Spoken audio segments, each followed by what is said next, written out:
تو دوست احباب شکوے کرتے ہیں جی ہمارے کام پورے نہیں ہوتے، اٹک جاتے ہیں، اور پھر وہ کسی کے پاس جاتے ہیں، عملیات والوں کے پاس، تو ان کا تو چونکہ کاروبار ہے، انہوں نے پیسے کمانے ہوتے ہیں، تو وہ سمپل جواب دیتے ہیں جی کسی نے لگتا ہے تمہارا رزق باندھ دیا ہے، کسی نے تمہارا رشتہ باندھ دیا ہے، اور ہم اس کو بلیو کر لیتے ہیں۔ بھئی اللہ کسی کو دینا چاہے تو کون اس کو باندھ سکتا ہے؟ کیوں کسی کو چھوٹا خدا بناتے ہو؟ کوئی کسی کا رزق نہیں باندھ سکتا، کوئی کسی کا رشتہ نہیں باندھ سکتا، ہمارا ایک ہی خدا ہے، اس کے کام کو کوئی روک ہی نہیں سکتا۔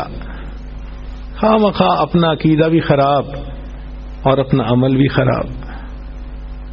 سیدھی بات ہے کہ نبی علیہ الصلوۃ والسلام نے جو باتیں سکھائیں ان کو کریں، خود بخود عملیات سے جان چھوٹ جائے گی۔ چنانچہ عورتیں اکثر پوچھتی ہیں جی کہ میرا رشتہ اچھا ہو جائے، بیٹے کو جاب مل جائے، بہو کا ویزا رکا ہوا ہے، فلاں کام اٹکا ہوا ہے۔ تو بھئی اٹکے ہوئے کاموں کے لیے عمل نبی علیہ السلام کے مبارک زبان سے ابو داؤد شریف کی روایت ہے۔ نبی علیہ السلام نے فرمایا جو مومن صبح شام 7 مرتبہ اس دعا کو پڑھے گا اللہ تعالیٰ اس کے ہر ادھورے کام کو پورا فرما دے گا۔ اور وہ کیا ہے؟ حسبی اللہ لا الہ الا ہو علیہ توکلت وہو رب العرش العظیم۔ بعض لوگوں کو رزق کی تنگی کے بڑے شکوے ہوتے ہیں اور ان کے دل پہ فاقے کا خوف رہتا ہے، ڈر رہتا ہے، اور فاقے سے بچنے کے لیے وہ سارا دن کاروبار کے پیچھے بھاگتے دوڑتے بھی رہتے ہیں۔ سنیے ابو نعیم کی روایت ہے، ابن ابی شیبہ نے بھی اس کو لکھا کہ نبی علیہ الصلوۃ والسلام نے ارشاد فرمایا جو شخص اس دعا کو پڑھے گا اللہ اس سے 70 مصیبتیں دور کریں گے جن میں سب سے چھوٹی مصیبت اس کا فاقہ ہوگا۔ جو شخص اس دعا کو پڑھے اللہ تعالیٰ اس سے 70 مصیبتوں کو دور فرمائیں گے اور سب سے چھوٹی مصیبت فاقہ ہوگی، اور وہ فقرہ ہے لا حول ولا قوت الا باللہ لا ملجأ ولا منجأ من اللہ الا الیک۔ کئی مرتبہ انسان غمزدہ ہوتا ہے اور سوچتا ہے میں تو اکیلا ہوں، میرا ساتھ دینے والا کوئی نہیں، ماں باپ فوت ہو گئے، کہاں جاؤں، کس کو دل کا غم سناؤں، میرا غم کیسے دور ہو۔ نبی علیہ الصلوۃ والسلام نے فرمایا، کنز المال کی روایت ہے کہ قرآن مجید کی ایک آیت کو 3 مرتبہ یقین کے ساتھ پڑھ لیں اللہ تعالی غمزدہ دل کو تسلی فرما دیتے ہیں۔ لا الہ الا انت سبحانک انی کنت من الظالمین۔ کتنی مختصر سی آیت ہے اور اکثر بچیوں کو یاد بھی ہوتی ہے۔ اس آیت کو 3 مرتبہ پڑھنے پر اللہ تعالیٰ انسان کی سیڈنس ختم کر دیتے ہیں، غم ختم کر دیتے ہیں، دل کو خوشی عطا فرما دیتے ہیں۔ کئی لوگوں کو دیکھا کہ بیمار ہوتے ہیں، کبھی ہسپتال کا چکر، کبھی ڈاکٹر کے پیچھے، تو نبی علیہ الصلوۃ والسلام نے ایک حدیث پاک میں فرمایا، اس حدیث کو مسند احمد نے روایت کیا اور طبرانی نے روایت کیا کہ جو شخص فجر کے بعد 3 مرتبہ یہ دعا پڑھ لے اللہ 4 مرضوں سے اس کو نجات عطا فرما دیتے ہیں۔ امید ہے کہ مستورات توجہ سے یہ بات سنیں گی اور اس کی اہمیت کو ذرا سمجھیں گی کہ جو شخص فجر کے بعد 3 مرتبہ یہ آیت پڑھ لے تو اللہ تعالی اس کو 4 بڑے بڑے مرضوں سے بچائیں گے۔ نمبر 1 پاگل پن. اگر کوئی آدمی مینٹلی ان بیلنسڈ ہو، ریٹارڈڈ ہو،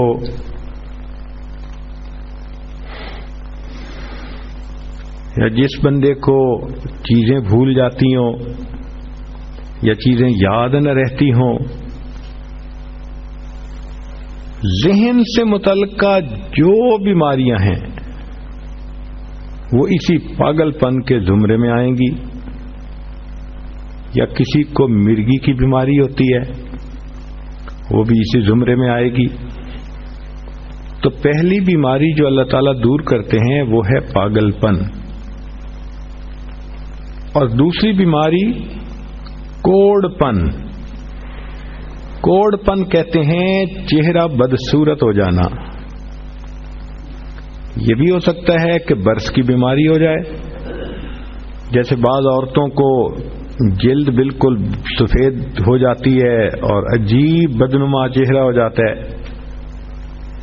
یا کئی مرتبہ جسم پہ تل اتنے نکل آتے ہیں، دانے اتنے نکل آتے ہیں کہ چہرہ بدنما ہو جاتا ہے، یا چہرے پر داغ پڑ جاتے ہیں کالے رنگ کے. تو چہرے پہ داغ پڑیں، چہرے پہ دانے بنیں، یا چہرے پہ برس کے نشان پڑیں، کوئی بھی چیز ہوگی وہ اسی کوڑ پن کے زمرے میں شامل ہوگی جس سے کہ چہرہ انسان کا بدصورت ہوتا ہو. یہ بیماری بھی اللہ دور فرما دیں گے. اب جن بیچاریوں کو بیوٹی پارلر پہ جانے کا شوق رہتا ہے اور اپنے فیس پہ پتہ نہیں کیا کیا پروسیس وہ کرواتی ہیں، تو ان کو تو چاہیے کہ وہ اس آیت کو یا اس فکرے کو بار بار پڑھیں تاکہ اللہ تعالیٰ ان کے چہروں کی خوبصورتی دیر تک سلامت رکھیں.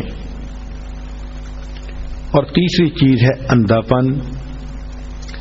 اندھے پن سے مراد یہ کہ آنکھوں کی بینائی ہی چلی گئی، یا آنکھوں میں موتیا بند آ گیا، یا آنکھوں پہ اینک لگانی پڑ گئی. یہ سب ایک ہی بیماری کی تفصیلات ہیں. تو جن کی نظر کمزور وہ بھی پڑھ سکتی ہیں،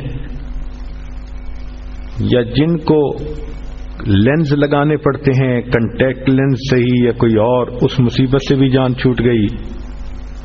اور جن کی بینائی چلی گئی اللہ ان کے لیے بھی آسانیاں فرما دیتے ہیں. تو پاگل پن کی بیماری ختم، کوڑ پن کی بیماری ختم، اندھے پن کی بیماری ختم، اور چوتھا فرمایا فالج کی بیماری ختم. فالج ایک تو ہوتا ہے کہ انسان کا ہاتھ یا پاؤں کام ہی نہ کریں، اور ایک یہ بھی ہوتا ہے کہ اتنی ویکنیس کہ عورت کہتی ہے مجھ سے تو کھڑا ہی نہیں ہوا جاتا، میرے پاؤں سن ہو جاتے ہیں، میرے ہاتھ سن ہو جاتے ہیں. یہ ساری چیزیں کمزوری اور فالج کی ابتدائی سٹیجز ہیں. تو یہ سب چیزیں ٹھیک ہو جاتی ہیں. اب بتائیں کہ اتنی بڑی بڑی بیماریوں سے جس بندے کو بچنے کی خوشخبری مل رہی ہو تو وہ تو پھر اس عمل کو کیے بغیر رہ ہی نہیں سکتا. اور یہ عمل دیکھو چھوٹا کتنا ہے. وہ جو فکرہ فرمایا حدیث میں وہ ہے سبحان اللہ العظیم و بحمدہ ولا حول ولا قوت الا باللہ. اتنا سا فکرہ پڑھنے پر اللہ چہرہ بھی پر نور بنا دیتے ہیں، میموری بھی تیز کر دیتے ہیں، اللہ تعالیٰ بینائی بھی تیز کر دیتے ہیں، اور اللہ تعالیٰ جسم میں طاقت بھی بھر دیتے ہیں. یہاں تک تو نیکیاں کمانا، گناہوں کو بخشوانا، فرشتوں کی دعائیں لینا، غمزدہ دل کو تسلی ملنا، اور بیماریوں سے محفوظ ہونا، اس طرح کے عمل بتائے تھے. اب ایک عمل سن لیجئے کہ دجال سے محفوظ ہونا. دجال ایک تو بڑا ہوگا نا، جس کو دجال اکبر کہتے ہیں، جو آئے گا اور بندے اس کے پیچھے لگ کر اپنا ایمان خراب کر لیں گے. جو امام مہدی کے آنے پر اور عیسیٰ علیہ السلام کے آنے پر ظاہر ہوگا، ان کے آنے سے پہلے ظاہر ہوگا، اور عیسیٰ علیہ السلام اس کو لد کے مقام پر قتل کر دیں گے. اس فتنے سے نبی علیہ السلام بچنے کی دعائیں فرماتے تھے، صحابہ بھی بہت ڈرتے تھے اس فتنے سے. تو انسان کا دل چاہتا ہے کہ دجال سے محفوظ ہوں. حدیث پاک میں ہے جو شخص جمعہ کے دن سورہ کہف پڑھے تو جمعہ سے جمعہ تک اس کے گناہ معاف، اور اگر وہ روزانہ پہلی 10 اور آخری 10 آیتیں پڑھ لے اللہ اس کو دجال سے محفوظ فرمائیں گے. تو اس عمل کو کرنے سے ایک تو دجال سے محفوظ ہو گئے، اور دوسری بات اور بھی سن لیجئے کہ دجال دجل سے بنا.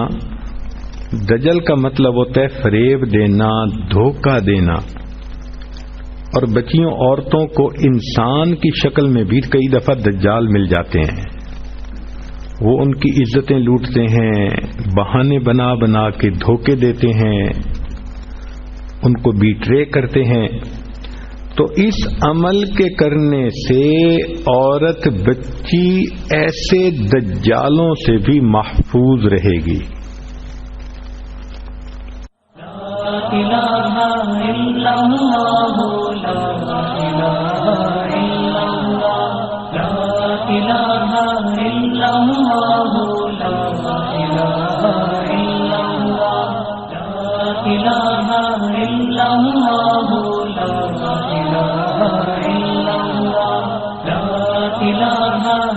لا